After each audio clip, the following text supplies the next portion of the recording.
হিসাবে বলতে চাই, আপনি কালকে যে কথাগুলি বলেছেন সেই কথাগুলি আপনার উজ্জ্ব করা উচিত। কারণ আপনাদের মতো কিন্তু আমরা মুনাফিক নই, আমরা যা করি মানুষের জন্যই করি। আর আপনি যে কথা বলেছেন যে এখানে যারা দুর্নীতিবাদ ছিল তাদেরকে আপনি যা 18 বছর নির্বাচন করতে পারেন, আমাকে মিন করে বলেছেন।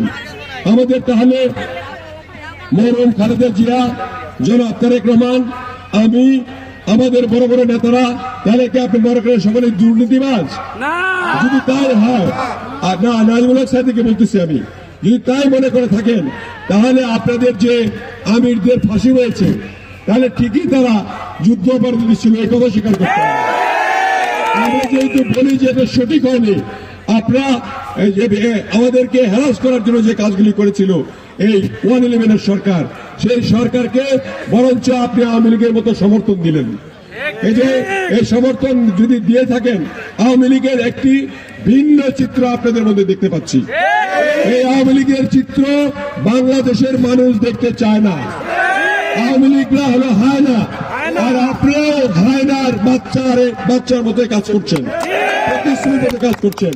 কাজে আমি অনুরোধ করব, আমাদের মধ্যে সৌহার্দ্যতা যেমন ছিল সুন্দরভাবে নির্বাচন করার, সেই নির্বাচনটির মধ্যে আপনি পায়ে পাড়া দিয়ে ঝগড়া লাগানোর চেষ্টা করবেন না। আর আমার কোন লোকদের, আমাদের যারা নির্বাচনে অংশগ্রহণ করছে, কাজ করছে, নেতা কর্মী, জনগণ, মা বোনেরা সকলে মিলে কিন্তু খুবই সাবলীল ভাবে সকলের কাছে ভোট চাচ্ছে, সুন্দরভাবে শান্তি শৃঙ্খলভাবে কাজ করে তারা আগামী নির্বাচনটা করতে চায়। কিন্তু আপনাদের এরকম মুনাফিকি কথায় আপনার নিজেরই আপনার সম্মানহানি হয়েছে গতকালকে।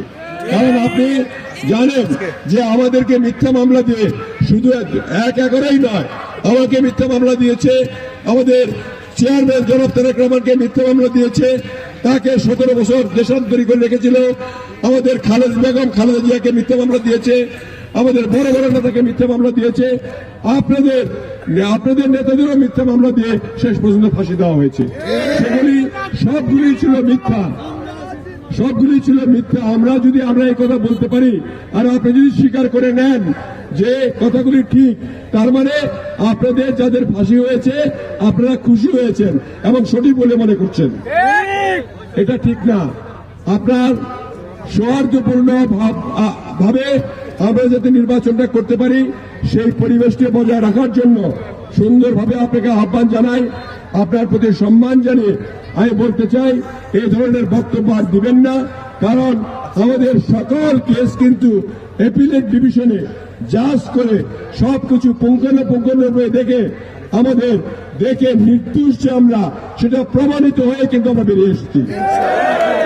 কাজেই আপনি ইনডিরেক্টলি আমার চেয়ারম্যানকেও দোষী বলেছেন, ইনডিরেক্টলি আমাদের মরহুম চেয়ারপারসন দেশনেত্রী বেগম খালেদা জিয়াকেও আপনি অপমান করেছেন। আপনাকে তাই অনুরোধ করব এই ধরনের বক্তব্য থেকে বিরত থাকার জন্য। আমি আশা করি শান্তিপূর্ণভাবে আমরা একসঙ্গে চলবো। আমি নির্বাচিত হলেও আপনাদের সকলকে নিয়েই কিন্তু আমি চলবে কথা বলেছি, এবং আমাদের চেয়ারম্যান জনাব তারেক রহমান তিনিও বলেছেন যে আমরা ঐক্যর কোনো বিকল্প নাই। জীবন থাকতে আর এ ধরনের আচরণের মাধ্যমে আপনারা নির্বাচন ভণ্ডুল করতে চাবেন, আর আমরা বসে বসে চেয়ে থাকবো, এটা কিন্তু আর হবে না। কোন মানুষ কিন্তু এটা আর করতে দিবে না। এই দেশে 12 তারিখে নির্বাচন হবে, আপনারা নির্বাচন করেন আর না করেন, নির্বাচন 12 তারিখে হবে। নির্বাচনে অংশগ্রহণ করে যিনি সরকার গঠন করবেন, তিনি দেশ গড়ার যে পরিকল্পনা করেছেন, আমরা আশা করি বাংলাদেশ জাতীয়তাবাদী দল 240 থেকে 50টি আসন পেয়ে আমাদের সরকার গঠন করবে, এবং সেই সরকার হবে সকলের জন্য উন্মুক্ত একটা সরকার, দেশ গড়ার সরকার, স্বাধীন দেশের সরকার, সার্বভৌমত্ব রক্ষার সরকার, এবং সকল গরিব মানুষকে যেভাবে তিনি প্ল্যান করেছেন, কৃষক, শ্রমিক, মহিলা, যুবক এবং চিকিৎসা যে ক্ষেত্রে যে সমস্ত পরিকল্পনাগুলি আমরা করেছি, সেগুলি বাস্তবায়ন করে আমরা দেশকে উন্নতির দিকে নিয়ে যাব।